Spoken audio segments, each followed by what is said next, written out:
नमस्कार दोस्तों, इस वीडियो में हम आरपीएससी के द्वारा आयोजित 31 30 जुलाई 2023 को आयोजित परीक्षा सेकंड ग्रेड भर्ती परीक्षा जिसका जीके का पेपर हुआ था। फर्स्ट पेपर सेकंड ग्रेड भर्ती का जो फर्स्ट पेपर हुआ था उस पेपर के 100 क्वेश्चंस का हम एनालिसिस करेंगे। तो आइए हम चलिए शुरू करते हैं इस सेशन को। देखिए, पहले तो इस भर्ती परीक्षा में जो सभी अंक है वो समान है, यानी 100 सवाल 100 नंबर। लेकिन इसमें एक यह जो नेगेटिव मार्किंग है वो कितनी होती है, तो देखिए नेगेटिव मार्किंग 1/3, यानी 3 सही सवाल है तो आपका एक राइट सवाल कट जाएगा। अब देखिए शुरू करते हैं राजस्थान जीके के महत्वपूर्ण प्रश्नों के साथ इस सीरीज को। पहला क्वेश्चन है आपके सामने कि the fair of Tilwara is held in the memory of which of the following for God, यानी तिलवाड़ा का जो मेला लगता है वो किसकी लोक देवता की स्मृति में पड़ता है।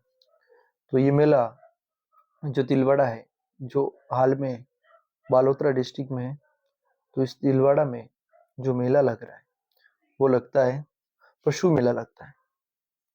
और ये पशु मेला अपने मलिनाथ जी की याद में भरा जाता है। और ये पशु मेला चैत्र मास में भरा जाता है, जो प्रथम से कब है, प्रथम से 15 दिन तक ये मेला भरा जाता है। तो इसका राइट आंसर है मालीनाथ जी। अब दूसरे लोक देवता के बारे में भी जान ले, क्योंकि नेक्स्ट क्वेश्चन अगली बार आने के साथ से अन्य लोक देवता से संबंधित। तो संत मावजी का संबंध राजस्थान और गुजरात दोनों स्टेट से हैं। इनकी कार्यस्थल राजस्थान भी रहा है और गुजरात भी रहा हुआ है। और देवनारायण जी जो गुर्जरों के मुख्य आराध्य देवता है। अगला क्वेश्चन है आपके सामने 2 नंबर, बीकानेर के निकट समराथल को किसने अपना कर्मस्थल बनाया था। तो एक ऐसा संप्रदाय जिसकी शुरुआत जाम्बोजी ने की थी, और उसमें टोटल 20 नौ यानी 20 नोही संप्रदाय जाम्बोजी की तरफ से शुरू किया गया था। तो जाम्बोजी ने अपना जो कर्म स्थल बनाया था वो बीकानेर का जो निकट था समराथल धोरा पर इसने अपनी कर्म भूमि को बनाया था जाम्बोजी। और जाम्बोजी ने एक नया संप्रदाय प्रारंभ किया था और उस संप्रदाय का नाम था बिश्नोई। इस धर्म में हरे वृक्ष नहीं काट सकते हैं, हरे वृक्ष पर प्रतिबंध है। और हरे वृक्ष के लिए कटाई के दौरान राजस्थान में जोधपुर रियासत की अमृता देवी बिश्नोई ने 363 महिलाओं के साथ पेड़ों की कटाई के लिए अपना आत्म बलिदान दिया था। तो विष्णु धर्म में हरे वृक्षों की कटाई के लिए विष्णु धर्म के लोग अपनी जान देने के लिए भी तैयार रहते हैं। रुख साटे सस्तो जान। तो ये थे जाम्बोजी। तो जाम्बोजी का जो अ, कर्म स्थली थी वो समराथल बीकानेर है। और गोगा जी का जन्म राजस्थान के चूरू जिले के ददरेवा नामक गांव में हुआ था। और इनकी जब ये युद्ध करते हुए शहीद हुए थे, तो इनका जो धड़ गिरा था उसे धूर मेड़ी कहते हैं। जहाँ इनका सर गिरा था उसे सिरस मेड़ी कहा जाता है। संत अ, संत गोगा जी को जहार पीर के नाम से भी जाना जाता है। अगला है हमारे साथ संत धना के साथ संत पीपा। राजस्थान के भक्ति काल के समय के दो प्रसिद्ध अ, ये संत रहे हैं। संत धना और संत पीपा ने अपने संत रैदास से शिक्षा ग्रहण की थी, तो इनके गुरु संत रैदास थे, संत धना और संत पीपा के। नेक्स्ट आपके सामने है पाबूजी है। तो पाबूजी का जन्म राजस्थान के जोधपुर रियासत में हुआ था। पाबूजी राठौड़ जाति में इनका जन्म हुआ था। यानी इन्होंने खिंची राजा को हराया था। खिंची राजा को हराया था, जिन्होंने देवल छारणी की गाया चुराई थी। तो ये सबरी में फेरे खा रहे थे, और उस टाइम उन्होंने सबरी में से ये देवल सारणी की गायों को छुड़ाने के लिए गए थे, और खिंची राजा से युद्ध करते इनकी मृत्यु हो गई थी। तो उसके पश्चात राजस्थान में जो फेरों की संख्या है वो शांत नहीं है, बल्कि कितनी है कि आप कमेंट बॉक्स में बताइए कि अब राजस्थान में कुल कितने फेरे लिए जाते हैं। नेक्स्ट क्वेश्चन से आपके सामने तीसरा, सेकंड ग्रेड भर्ती का। तो निम्नलिखित में से कौन सा मंदिर है जो मंदिर स्थापत्य की मारू गुर्जर शैली का है? तो इसमें समाधीश्वर माता का मंदिर है, जो चित्तौड़गढ़ के दुर्ग के अंदर स्थित है, समाधीश्वर मंदिर का। और अगला है आपका किराड़ू का सोमेश्वर मंदिर। तो किराड़ू के सोमेश्वर मंदिर, इन्हें राजस्थान का खजुराहो भी कहा जाता है। यानी किराड़ू में जो मंदिर बने हुए हैं, इन्हें राजस्थान का खजुराहो कहा जाता है। और अगला इसने आहुआ जो है कामेश्वर मंदिर, अरे नाकदा का सास बहू का मंदिर है, जो उदयपुर के 5 में है, बहुत ही प्रसिद्ध मंदिर है। तो अगला प्रश्न आपसे सोता है ये कि कलाकार निहालचंद चित्रकला के किस स्कूल से संबंधित थे? तो इसका राइट आंसर है निहालचंद किशनगढ़ से थे, और इनकी जो प्रसिद्ध चित्र था वो था बनी ठनी। ढूंढर स्कूल का संबंध जयपुर से है, और हाड़ौती का कोटा बूंदी बारह झालावाड़ से, मेवाड़ का उदयपुर से है। राजस्थान में त्योहारों की शुरुआत श्रावणी तीज से होती है और अंत गणगौर से होता है। तो ले डूबी गणगौर, गणगौर के बाद कुछ महीनों तक श्रावणी तीज तक कोई त्योहार नहीं मनाया जाता है। अगला है सिरोही राज्य का राजस्थान में पूर्ण विलय कब हुआ था? तो सिरोही का पूर्ण विलय 1 नवंबर 1956 को हुआ था, क्योंकि उससे पहले सिरोही गुजरात का हिस्सा था। अब राजस्थान का एकीकरण कितने चरणों में हुआ था? तो राजस्थान का एकीकरण 7 चरणों में पूरा हुआ था। तो राजस्थान का एकीकरण 7 चरणों में वो 11 नवंबर 1956 को जाकर पूरा हुआ था। और 1 नवंबर 1956 को राजस्थान में राज्य प्रमुख का पद समाप्त करके राज्यपाल का पद सृजित किया गया था, और राजस्थान के प्रथम राज्यपाल गुरुमुख निहाल सिंह को बनाया गया था। गवरी नृत्य का संबंध किस जनजाति से है? तो गवरी नृत्य का संबंध हमारे भील जनजाति से है, और बागड़ की मीरा गवरी बाई को कहा जाता है।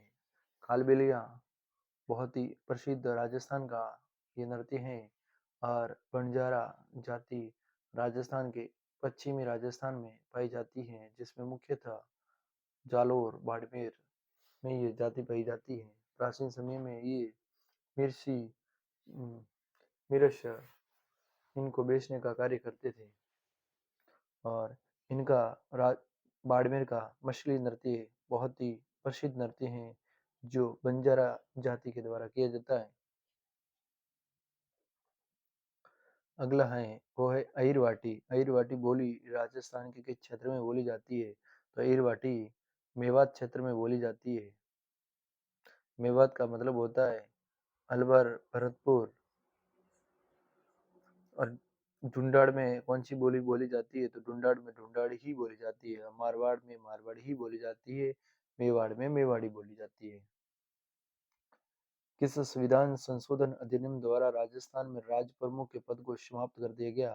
तो ये 7वां संविधान संशोधन था, जो 1956 में हुआ था। उस संविधान संशोधन के तहत राजस्थान में जो राज्य प्रमुख का पद था उसको समाप्त कर दिया गया, और राजस्थान का प्रथम राज्यपाल गुरुमुख निहाल सिंह को बना दिया। राज्यपाल द्वारा प्रख्यापित अध्यादेश की मंजूरी आवश्यक है, तो ये राज्य विधानमंडल के द्वारा इनका अप्रूवल होना अनिवार्य है।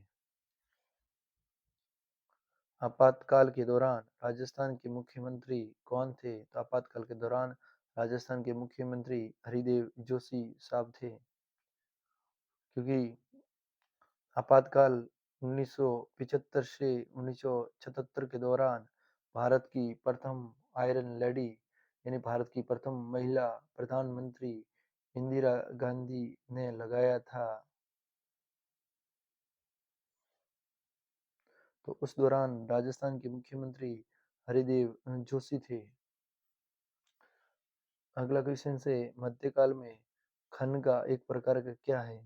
तो खनगा एक प्रकार का ये मध्यकाल में एक तरह की पगड़ी थी। मध्यकाल में खंगा एक प्रकार का टर्बन यानी पगड़ी थी। राजस्थान लोक सेवा आयोग के बारे में निम्नलिखित में से कौन से कथन सही है? नीचे दिए गए कोड से सही उत्तर का चयन करना है। राजस्थान लोक सेवा आयोग अध्यादेश 20 अगस्त 1949 में प्रभाव में आया। तो ये एकदम राइट है। राजस्थान लोक सेवा आयोग की स्थापना 22 दिसंबर 1949 को हुई। ये भी राइट है। जयपुर, जोधपुर और बीकानेर में लोक सेवा आयोग की स्थापना जो की गई थी उसको 16 अगस्त 1949 को समाप्त कर दिया गया। तो इसमें पहला भी सही है, दूसरा भी सही है और तीसरा भी सही है। और वर्तमान में आरपीएससी राजस्थान लोक सेवा आयोग का जो कार्यालय है वो घूघरा घाटी अजमेर में है। तो कमेंट बॉक्स में ये बताइए कि राजस्थान में आरपीएससी के कुल मेंबर कितने हैं? निम्न में से कौन सा कथन राजस्थान मानवाधिकार आयोग के संबंध में गलत है? तो देखो, आयोग एक स्वायत्त संस्था है। यह आयोग राज्य में मार्च 2000 से क्रियाशील है। 2000 से राजस्थान में मानवाधिकार आयोग क्रियाशील है। वर्तमान में इसके अध्यक्ष सहित कुल 3 सदस्य होते हैं। एक अध्यक्ष होता है प्लस 2 मेंबर्स होते हैं, टोटल 3 होते हैं। और राज्य सरकार द्वारा आयोग की गठन की अधिसूचना वो 1999 में जारी की थी और 2000 में ये कार्यशील था। लेकिन ये स्वायत्त संस्था है, लेकिन यहाँ क्या डाला हुआ है? नहीं डाला हुआ है। तो जितनी भी आरपीएससी की जो बड़ी वैकेंसियां होती है उनमें नहीं, असंगत, इस रिलेटेड बहुत सारे क्वेश्चंस में डाले जाते हैं। तो इस बात का विशेष ध्यान रखना है। निम्नलिखित में से कौन राजस्थान के मुख्य सचिव थे जब भारतीय राष्ट्रीय कांग्रेस दिसंबर 2018 में सत्ता में आई थी? तो उस टाइम मुख्य सचिव पूछा गया है, तो उस टाइम देवेंद्र भूषण गुप्ता थे। 11वीं अनुसूची 11वीं अनुसूची में सम्मिलित की गई विषयों की संख्या कितनी है? तो 11वीं अनुसूची में जो सम्मिलित की गई वो विषय हैं वो है 19। राजस्थान के किन वर्षों में राष्ट्रपति शासन लागू किया गया था? तो राष्ट्रपति शासन लागू 1967 में किया था, फिर 77 में किया था, फिर 80 में किया था और फिर 92 में किया था। इसको आप ऐसे याद रख सकते हैं। पहले 6 7, फिर 7 फिर 8 0, फिर 9 2। तो आप ऐसे याद रख सकते हैं 6 7 8 9, फिर यहाँ भी 7, फिर यहाँ भी 7 7 7 2, यहाँ आ जाएगा 0।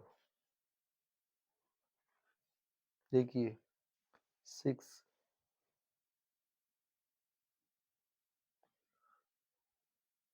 6 7 8 और 9, यहाँ भी 7 2, यहाँ भी 7 2, ये 2, ये 0।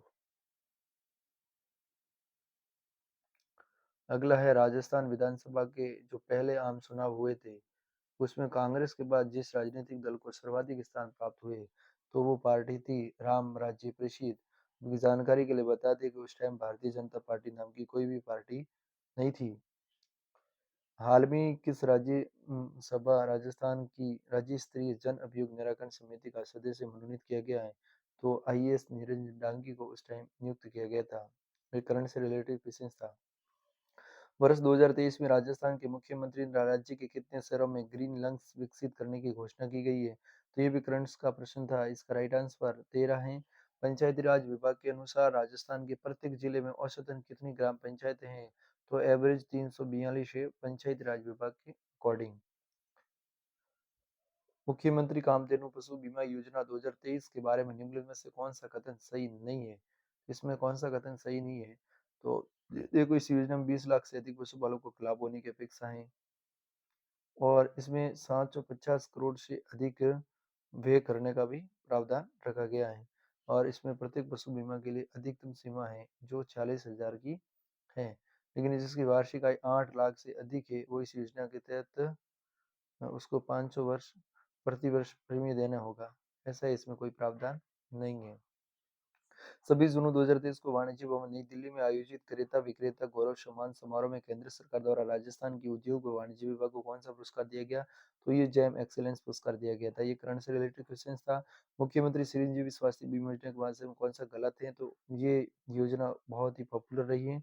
1 मई 2021 से इसकी शुरुआत हुई थी और इसमें 25 लाख का स्वास्थ्य बीमा उपलब्ध करवाया जाता था और राजस्थान के जो विधानसभा चुनाव में थे 50 लाख तक करने की घोषणा की थी अगर कांग्रेस की सरकार रिपीट होती तो, लेकिन रिपीट नहीं हुई। तो इसलिए इस योजना को फिलहाल मुख्यमंत्री चिरंजीवी स्वास्थ्य बीमा योजना को नाम परिवर्तन करके इसको आयुष्मान भारत जो योजना है भारत सरकार की, उस योजना में भजन लाल जी सरकार की तरफ से ले लिया गया है। 1 मई 2022 से पहले स्वास्थ्य बीमा राशि 5 लाख थी। ये बात भी सही है, लेकिन इस योजना पात्र परिवारों को 1998 पैकेज उपलब्ध कराए गए हैं, तो 1998 पैकेज नहीं है। अगला है ओडिशा में आयोजित हुई 13वीं हॉकी राष्ट्रीय महिला हॉकी प्रतियोगिता में भाग लेने वाली राजस्थान महिला हॉकी टीम की कप्तान कौन थी? तो ये थी खुशी नागदा। और 23 में जर्मनी में आयोजित आयरलैंड वर्ल्ड चैंपियनशिप में राजस्थान की किस महिला ने जो साइकिल चलाकर अपना उत्कृष्ट प्रदर्शन के साथ पूरी की थी? वो थी साइकिल रेसिंग वाली शिवांगी सारडा।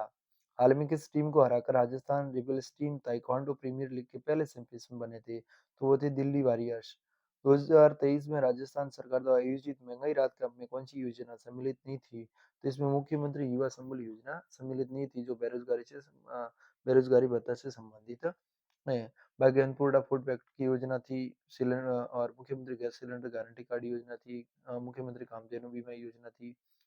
अब इसमें आपके सामने एक तरफ सीमावर्ती सागर दिया गया है और एक तरफ आपके महासागर दिया गया है। तो ये आपके वर्ल्ड जीके के क्वेश्चंस हैं, यहाँ से शुरू होते हैं। वर्ल्ड जीके में आपके जियोग्राफी के ये सवाल हैं। तो आइए देखते हैं जियोग्राफी का पहला सवाल। बेरिंग जल संधि दी हुई है, बाल्टिक सागर दिया गया है। तो ये सारे एक तरफ सागर दिए गए हैं और एक तरफ आपके सामने महासागर दिए गए हैं। तो चलिए, बेरिंग इसमें ये देखना है सीमावर्ती सागर है महासागर है। तो बेरिंग का संबंध प्रशांत महासागर से है, बाल्टिक का अटलांटिक से है और लाल सागर हिंद महासागर से संबंधित है, लेकिन आर्कटिक से अंटार्कटिक से नहीं है। अगला है निम्नलिखित में से किस क्षेत्र में अत्यधिक शांत स्थिति रहती है तथा पवन की क्षैतिज गति का अभाव रहता है? तो वो 10 डिग्री नॉर्थ से लेकर 10 डिग्री साउथ के मध्य होता है। अगला है विश्व ओजोन दिवस कब मनाया जाता है? तो विश्व ओजोन दिवस आपके 16 सितंबर को मनाया जाता है, 16 सितंबर को मनाया जाता है और 5 जून को विश्व पर्यावरण दिवस मनाया जाता है और 22 मई को विश्व जैव विविधता दिवस मनाया जाता है और 22 अप्रैल को जल दिवस मनाया जाता है। निम्नलिखित देशों का सही अवरोही क्रम उनकी कुल जनसंख्या के अनुसार 2023 के अनुमान के आधार पर आपको बतानी है। तो देखिए, इसमें सबसे ज्यादा बांग्लादेश की है, बांग्लादेश के बाद जापान की है, जापान के बाद आपकी मिस्र की है और लास्ट में यूके यूनाइटेड किंगडम की है। राजस्थान की किस महिला खिलाड़ी ने उत्तराखंड की एंजल पुनिरा के साथ में हाल में लखनऊ में आयोजित बैडमिंटन की ऑल इंडिया सब जूनियर रैंकिंग टूर्नामेंट के अंडर 15 मिक्स्ड डबल का खिताब जीता है? तो इसका राइट आंसर आपका जगजीत काजला था। निम्न में से हिमालय की सबसे पश्चिमी चोटी कौन सी है? तो हिमालय की सबसे पश्चिमी चोटी पूछे जाए तो ये आपके धौलागिरी है। पूर्णा, गिरना और पंजारा किस नदी की शाखा है? तो ये अपनी ताप्ती नदी की है शाखा। तेंदुप्लास बेयर खेर किसके सामान्य वृक्ष है? तो ये शुष्क पर्णपाती वनों के वन है। इडुक्की जल विद्युत परियोजना कहाँ अवस्थित है? तो ये इडुक्की कहाँ है? केरल में। केक का संबंध कहाँ से है? कर्नाटक में। अब इसमें देखिए कि परमाणु शक्ति केंद्र दिया गया है और राज्य दिया गया है। तो इसमें से आपको कौन सा सुमेलित नहीं है, कौन सा गलत है? तो केगा, केगा कहाँ से है? कर्नाटक से है। और नरोरा आपके यूपी से हैं और काकरापारा आपके महाराष्ट्र से हैं, लेकिन कलकबम तमिलनाडु से नहीं है। भारत के लिए अप्रैल नवंबर 2022 के दौरान निम्न में से कौन तीन देश शीर्ष निर्यात गंतव्य रहे हैं? तो इसमें आपके वो है, एक तो यूएसए है और एक यूएई है और एक आपके नीदरलैंड से है। तो इसका ऑप्शन 2 इज राइट। वैश्वीकरण शब्द सबसे पहले किसने दिया था? तो ये थे अपने लेविट शार्प। अब है इंडियन ज्योग्राफी का ये सवाल, भारतीय वस्त्र उद्योग के संदर्भ में कौन सा कथन सही है? तो इसमें वस्त्र उद्योग भारत में प्रत्यक्ष रूप से 4.5 करोड़ लोगों को रोजगार प्रदान करता है। ये इसका राइट है और बी इसका रॉन्ग है। विश्व बैंक द्वारा वर्ष 2019 के लिए तैयार की गई कारोबार में सुगमता रैंकिंग्स में भारत विश्व में किस स्थान पर है? तो इसमें भारत का स्थान है वो 63 नंबर पर है। दुग्ध उत्पादन की दृष्टि से भारत का विश्व में कौन सा स्थान है? तो इसमें पहला स्थान है और इसमें अमूल नामक कंपनी है जो पहले नंबर पर चल रही है। अक्टांड की 2022 में विश्व निवेश रिपोर्ट के अनुसार 2021 में विदेशी प्रत्यक्ष विनियोगी करने वाली छोटी की 20 महत्वपूर्ण देशों में भारत का स्थान था। तो ये था 7वां। किस भारत सरकार अधिनियम के तहत भारत में संघ और प्रांतीय स्वायत्तता की शुरुआत की गई थी? तो भारत का जो अधिनियम था वो 1935 में संघ और प्रांतीय स्वायत्तता की इसमें शुरुआत की गई थी। और भारतीय संविधान में 11वां मौलिक कर्तव्य कब जोड़ा गया? तो वो जोड़ा गया था 2002 में और वो था RTE, राइट टू एजुकेशन, जिसमें कक्षा 1 से लेकर 8 तक के वर्ष 6 से लेकर 14 वर्ष के बच्चों को निःशुल्क शिक्षा प्रदान करना। उच्चतम न्यायालय ने निःशुल्क शिक्षा के अधिकार को निम्न में से किस अधिकार का हिस्सा बनाया? तो उच्चतम न्यायालय ने इसको जीवन के अधिकार के रूप में अंगीकृत किया है कि भाई इसका हिस्सा है। विभाजन के परिणाम स्वरूप पाकिस्तान के लिए एक अलग संविधान सभा की स्थापना की गई और कुछ प्रांतों के प्रतिनिधि सभा के सदस्य नहीं रहे। तो इसलिए विधानसभा की कुल सदस्यता संख्या कितनी कम हो गई? तो वो हुई थी 299। भारत सरकार अधिनियम 1919 के तहत भारतीय विधान परिषद में कितने सदस्यों की नियुक्ति की जानी थी? तो ये 75 थे। भारतीय संविधान का कौन सा अनुच्छेद अंतरराष्ट्रीय शांति और सुरक्षा की अभिव्यक्ति की करता है? तो ये अनुच्छेद 51 है। 51 में अंतरराष्ट्रीय शांति और सुरक्षा के संबंध में कुछ रूल्स हैं जो बनाए हुए हैं। अब किसी क्षेत्र को अनुचित क्षेत्र घोषित करने की शक्ति है वो महामहिम राष्ट्रपति के पास होती है। वो किसी भी क्षेत्र को ट्राइबल एरिया घोषित, शेड्यूल एरिया घोषित कर सकते हैं। निम्न में से कौन सा विकल्प सही नहीं है? तो देखिए सामूहिक उत्तरदायित्व अनुच्छेद 75(3) में होता है और मंत्रियों की नियुक्ति प्रधानमंत्री 75(1) में करता है और व्यक्तिगत जिम्मेदारी वो 75(2) में है। अगला है किसी मंत्री को पद की शपथ दिलाना, अनुच्छेद 75(5) में नहीं है। निम्न में से कौन सा विकल्प सही नहीं है? तो इसमें देखिए पहला तो सही है, कार्यपालिका से न्यायपालिका का पृथक्करण अनुच्छेद 50 में किया जाता है। दूसरा, समान नागरिकता संहिता अनुच्छेद 44 में की जाती है और ग्राम पंचायत का अनुच्छेद होता है वो 46 है। ये महात्मा गांधी का प्रभाव अगर संविधान में कहीं देखा जाए तो ये अनुच्छेद 46 में दिखता है। लेकिन तीसरा ऑप्शन है प्रबंधन में श्रमिकों की भागीदारी अनुच्छेद 42A, ये बिल्कुल गलत है। स्वतंत्रता से पहले दिल्ली में एशिया संबंध सम्मेलन कब प्रारंभ हुआ था? तो ये 23 मार्च 1946 को सम्मेलन प्रारंभ हुआ था, वो था एशिया संबंध सम्मेलन। विश्व मामलों की भारतीय परिषद की स्थापना किस वर्ष हुई थी? तो वो हुई थी 1943 में। सिद्धयोत्तर विश्व में कितने सभ्यताओं के टकराव का विचार दिया था? जिसमें सैमुअल पी हंटिंगटन ने विचार दिया था। और निम्नलिखित सूची पी को सम्मिलित आर से आपको मिलाना है, किसमें से कौन सा सही होगा? तो देखिए AIADM की 1972 हुआ था, तो 1972। और बीजेडी का आपके 1997 को हुआ था और INLD का आपको 1992 और SP का आपके 1999 को हुआ था। तो इसका राइट आंसर ऑप्शन 3 हो जाएगा। निम्न में से कौन सा विकल्प सही नहीं है? तो ये एक तरफ पार्टी दी गई है और सामने इसके दबाव समूह दिए गए हैं, इनमें से कौन सा विकल्प सही नहीं है?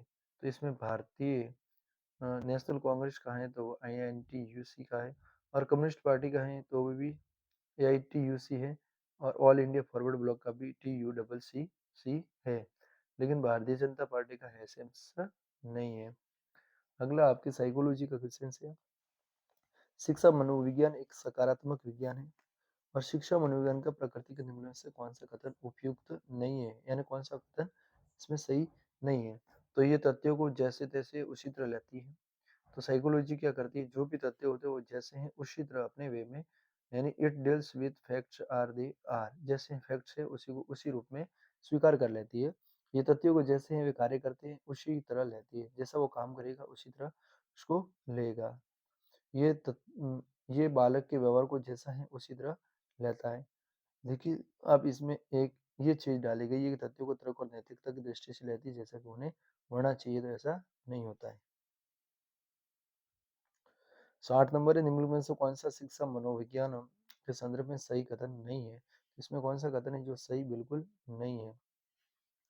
तो देखिए, पहला तो इसमें सही है, मनोविज्ञान के सिद्धांतों व परिणामों का शिक्षा के क्षेत्र में अनुप्रयुक्त शिक्षा मनोविज्ञान है। शिक्षा मनोविज्ञान शैक्षिक परिस्थितियों के अनुसार मनोविपक्ष का अध्ययन भी है, और शिक्षा मनोविज्ञान शैक्षिक विकास का एक क्रमबद्ध अध्ययन है।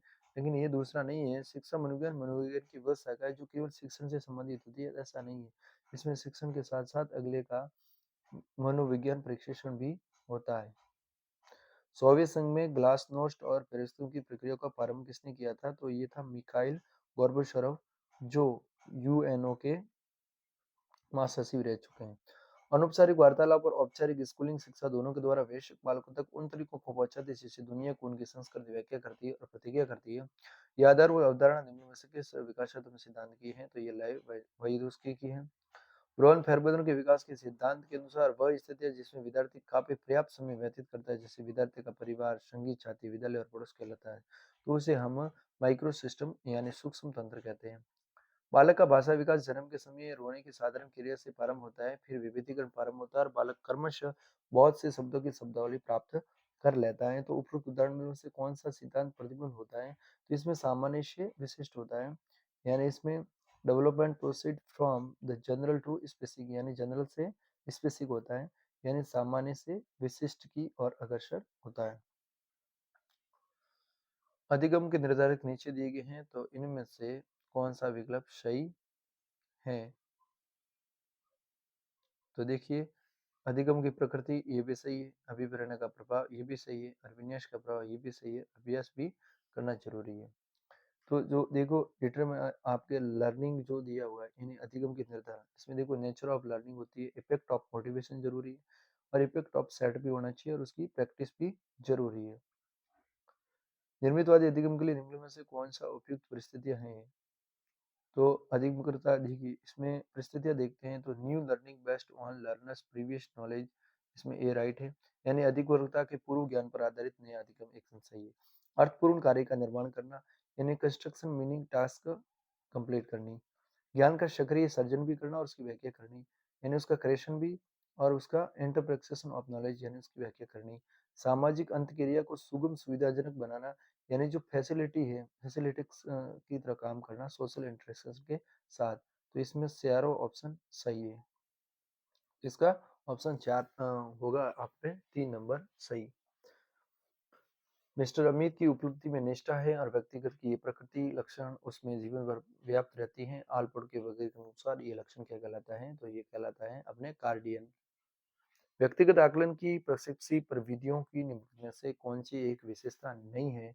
तो इसमें देखिए विशेषता कौन कौन सी है? तो देखिए, आपके विषय वस्तु सामग्री है, और बहुमिमी अनुक्रिया भी है, और स्वतंत्र अनुक्रिया, लेकिन ये शैतनी अनुक्रिया नहीं है। 69 में आपका पर्यावरण आवश्यकताओं के अनुरूप व्यवहार करना क्या कहा जाता है? तो जैसे कि आपका बिहेव है, और वो बिहेव आवश्यकताओं के अनुरूप बदलता है, तो उस बिहेव को हम कहते हैं एडजस्ट, यानी हम कहीं पर भी किसी भी चीज के साथ किसी भी व्यक्ति अलग अलग तरीके के व्यक्तियों के साथ एडजस्ट कर सकते हैं, तो इसको हम कहते हैं समायोजन। एडजस्टमेंट। अब अवलोकन अधिगम प्रक्रिया का सही क्रम है। तो देखिए इसमें अगर सही पूछा जाए तो पहले अटेंशन होगा, फिर रिटेंशन होगा, और फिर प्रोडक्शन होगा, और फिर मोटिवेशन होगा। यानी ARPM इसका सही है। ARPM इसकी राइट है। यानी अटेंशनल, रिटेंशनल, प्रोडक्शन और मोटिवेशन। हिंदी में होता है अवधारणात्मक, धारणात्मक, उत्पादन और अभिप्रेरणात्मक। निम्नलिखित में से कौन सा गार्डन के बहुबुद्धि सिद्धांत का प्रकार नहीं है? तो इसमें कौन सा नहीं है? तो वो है तरल बुद्धि। बाकी ये तीनों हैं। लॉजिकल मैथमेटिकल इंटेलिजेंस होती है, और लिंग्विस्टिक इंटेलिजेंस भी होती है, और म्यूजिकल भी इंटेलिजेंस होती है। भाकर मेहंदी ने सृजनात्मक विशिष्ट में सम्मिलित है। तो भाकर मेहंदी ने टोटल 4 वर्बल लिए थे और 3 नॉन वर्बल प्रशिक्षण शामिल थे। तो 4 वर्बल एंड 3 नॉन वर्बल सब टेस्ट इसमें इंक्लूड थे। निम्न में से कौन सा जैविक प्रेरक नहीं है? तो इसमें देखिए भूख जैविक है अपने, भूख के अलावा प्यास लगना, और इसके अलावा काम यानी लैंगिक। तो देखिए इसमें हंगर ड्राइव भी है, थ्रस्ट ड्राइव भी है, और सेक्सुअल ड्राइव भी है, लेकिन आपके जिज्ञासा अंतर्भूत नहीं है। अब मैस्लो ने एक सिद्धांत दिया था जिसे हम आत्म सिद्धि का सिद्धांत कहते हैं।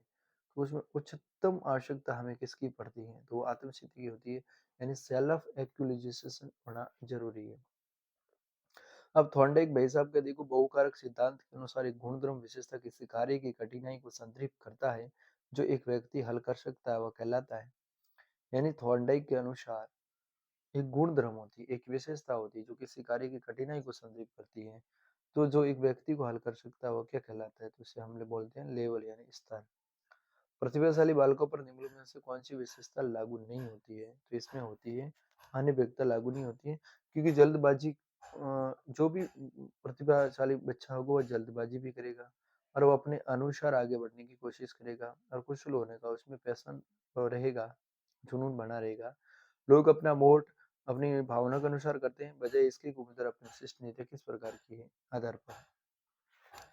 तो अगर वो भावनात्मक से करेगा तो हम उसे अफेक्टिव कहेंगे, यानी जो इमोशनल है, यानी वो भावनाओं से कनेक्ट होकर कर रहा है, तो उसे भावात्मक कहा जाता है।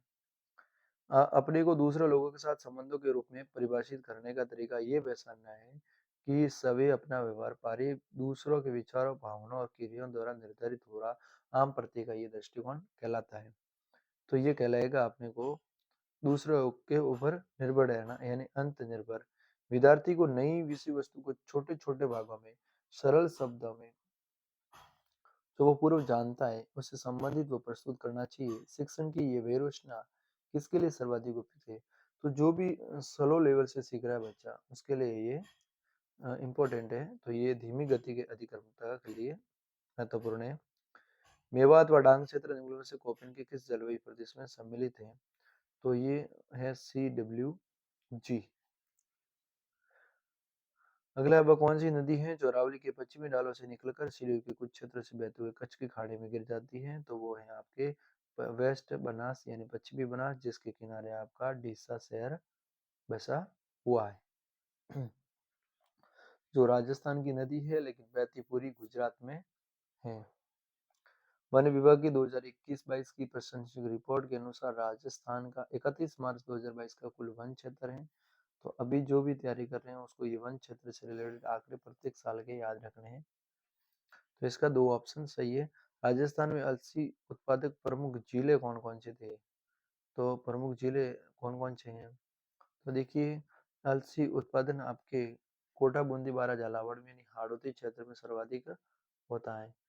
तो इसमें देखिए इसमें कोई हाड़ौती क्षेत्र का है नहीं, इसमें भी कोई हाड़ौती क्षेत्र का नहीं, और इसमें भी हाड़ौती क्षेत्र का नहीं है। तो राइट आंसर हो जाएगा बारा, कोटा, बूंदी और झालावाड़। कोटा, बूंदी, बारा, झालावाड़। निम्नलिखित कथन दिए गए हैं, इसमें से सही कथन का आपको चयन करना है। तो देखिए अनुप्रस्थ बालू का स्तंभ शुरू में पाए जाते हैं, झुंझुनू जिलों में स्थित है, ये बात एकदम सही है। अवरोधी बालू का स्तंभ पुष्कर क्षेत्र में मिलते हैं। लेकिन जोधपुर जिला बालू का स्तूप मुक्त जिला नहीं है। जोधपुर में भी बालू का है तो मुक्त जिला अपन नहीं कह सकते हैं। राजस्थान का निम्न में से कौन सा जिला राज्य का प्लास्टिक केंद्र हब माना जाता है? तो ऐसा कौन सा जिला है जिसको प्लास्टिक केंद्र का हब मानते हैं? तो वो है अपना जयपुर। और कोलवी कंदरा है जो बौद्ध कंदरा कहा जाता है, जो शांत खेड़ी जैन धार्मिक स्थल है, वो किस जिले में स्थित है? तो वो आपके झालावाड़ में स्थित है। 2011 की जनगणना के अनुसार राजस्थान में निम्नलिखित में से किन जिलों के समूह में सबसे कम जनसंख्या घनत्व अंकित किया गया है? तो सबसे कम जो जनसंख्या घनत्व था बाड़मेर, बीकानेर, जैसलमेर था। और अगर राज्य में पूछा जाए तो सबसे कम था वो सिक्किम राज्य में था। सूची 1 को सूची 2 में सम्मिलित करना है। एक तरफ पशुधन दिया गया है और दूसरी तरफ आपके सामने नस्ल दी गई है। तो इनमें से कौन सा सही है ये आपको बताना है। तो देखिए भेड़ है, तो भेड़ की नस्ल है वो नाली है। और भेड़ की एक नस्ल है सनोथर। और भेड़ राजस्थान के पश्चिमी रेगिस्तानी क्षेत्र में सर्वाधिक पाई जाती है। और राजस्थान में जो गोवंश की नस्ल है, यानी जो गाय की नस्ल है, वो छानछोरी है। और छानछोरी वो जालौर जिले में है। जालौर जिले की ये नस्ल है जिसे छानछोरी नस्ल कहा जाता है। और थारपाकर भी हैं, जो थारपाकर आपके गुजरात, पड़ोस में गुजरात लगता है, तो वहाँ की प्रसिद्ध है। और बकरी की आपकी नस्ल है वो है आपकी सॉरी, आपकी बकरी की है वो है आपकी बर्बरी। बकरी की है वो बर्बरी है। तो गॉट की आपके बर्बरी है। और भैंस की आपके सुरती है, तो भैंस की सुरती है। निम्न में से कौन सभ्यता को भारत में सभी ताम्रयुगीन सभ्यता की जननी कहा जाता है? तो गणेश्वर सभ्यता को ताम्रयुगीन सभ्यता कहा जाता है क्योंकि यहाँ से सर्वाधिक ताम्र मिला है। और आहट सभ्यता राजस्थान के उदयपुर में स्थित है। और कालीबंगा का अर्थ काले रंग की सुड़िया होती है। और ये राजस्थान की सबसे पुरानी और सबसे प्रसिद्ध जो सभ्यता है वो कालीबंगा है। यह जूते हुए खेत का साक्ष्य प्राप्त हुआ है। और गिलुंड है वो आहड़ के नजदीक है। गिलुंड और भगवानपुर के सभ्यता से संबंधित है, तो वो आपके आहड़ सभ्यता से संबंधित है गिलुंड। और गणेश्वर चित्तर से है और कालीबंगा आपके हनुमानगढ़ से है। पुरातात्विक जो है नीलरतन बनर्जी और कैलाश नाथर जो दीक्षित थे, उन्होंने किस पुरा स्थल का उत्खनन किया था? तो वो किया था बैरट का। और घटियाल शिला का संबंध मंडो शासक किस प्रत्यर शासक से था? तो इसका था कुकुक। तो अजमेर का पहला सुहान शासक जिसने अपने नाम पर सिक्के जारी किए थे, तो वो था अर्नो राज। और अलाउद्दीन खिलजी के निम्नलिखित राजपूत सही कालखंड पूछा गया, तो सबसे पहले उसने सितुड़ के किले को जीता, फिर उसने रणथंभौर के दुर्ग को जीता, और फिर आपके इसने सिवाना के किले को जीता क्योंकि ये से जालोर की कुंजी कहा जाता था। तो पहले इन्होंने सातल देव को हराया। और सातल देव को हराने के बाद अलाउद्दीन खिलजी ने कानड़ देव को हराकर जालोर किले पर कब्जा कर लिया, जिसमें बिक्का देया ने कानड़ देव के साथ विश्वासघात किया था। 2011 की जनगणना के अनुसार राजस्थान में कौन से जिलों में 75% से अधिक साक्षरता है? तो वो कोटा और जयपुर में। निम्न में से किस ब्रिटिश अधिकारी ने तात्या टोपे को फांसी देने के लिए ब्रिटिश सरकार की आलोचना की थी? तो वो थी CL सोवर्स। हमें भारतीय इतिहास में स्वतंत्रता सेनानियों की अनेक ऐसे उदाहरण मिलते हैं जिन्होंने भारत की स्वतंत्रता के लिए अपने पुत्रों का बलिदान कर दिया था, किंतु केसरी सिंह भारत का एकमात्र ऐसा उदाहरण है जिन्होंने अपने पुत्र के साथ साथ अपने नाबाद को भी मातृभूमि की स्वतंत्रता प्राप्ति के लिए बलिदान करने के लिए भेज दिया। ये कथन था हमारे महान क्रांतिकारी रास बिहारी बोस की तरफ से। इन्होंने ये लिखा था कि जी एकमात्र भारतीय इतिहास में जिन्होंने पूरे परिवार को मातृभूमि की रक्षा के लिए बलिदान कर दिया गया, साथ में उन्होंने अपने दामाद को भी इसमें इंक्लूड कर दिया। मेवाड़ प्रजामंडल की स्थापना वर्ष 1938 में हुई थी और जिसकी आपकी अध्यक्षता किसने की थी? तो इसकी अध्यक्षता थी हमारे बलवंत सिंह मेहता ने की थी। मेव कृषक आंदोलन का मुख्य नेता कौन था? तो ये मोहम्मद यासीन खान था, जिन्होंने कोटा में और मेवात क्षेत्र में इन्होंने आंदोलन किया था, यासीन खान ने। और खानवा के युद्ध में राणा सांगा ने पक्ष बदलकर बाबर का साथ दिया था, तो वह था गद्दार सलादी तंवर। तो ये था राजस्थान सेकंड ग्रेड भर्ती का जो पेपर था, उस पेपर का जीके वाला जो पोर्शन था, फर्स्ट पेपर, जिसमें 100 क्वेश्चन पूछे जाते हैं। तो 100 क्वेश्चन जो एग्जाम ने जुलाई 2023 में हुआ था, उसका ये पेपर था। आपको ये कैसा लगा एनालिसिस हमारा? और आप इस चैनल पे नए हो तो इस चैनल को सब्सक्राइब अवश्य करें। धन्यवाद, थैंक यू।